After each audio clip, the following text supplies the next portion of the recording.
Question 1 Banga বিভাজনৰ সময়ত ভাৰতৰ ভাইচৰয় কোন আছিল আৰু শুদ্ধ উত্তৰ option C lord Curzon.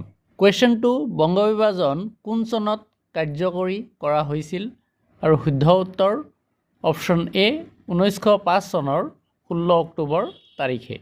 Question 3 Banga বিভাজনৰ ফলত গঠিত হোৱা নতুন প্ৰদেশৰ নাম কি আছিল আৰু শুদ্ধ উত্তৰ অপশ্যন বি পূব বংগ আৰু অসম। কুৱেশ্যন 4 বন্দে মাতৰম গীতটো কোনে ৰচনা কৰিছিল? শুদ্ধ উত্তৰ option C Bankim Chandra Chattopadhyay.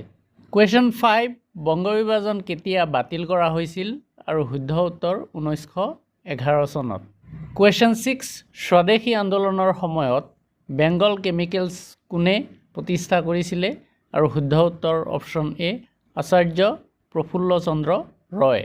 Question 7 Dawn Society কোনে প্ৰতিষ্ঠা কৰিছিল আৰু শুদ্ধ উত্তৰ অপশ্যন এ সতীশ চন্দ্ৰ মুখোপাধ্যায়।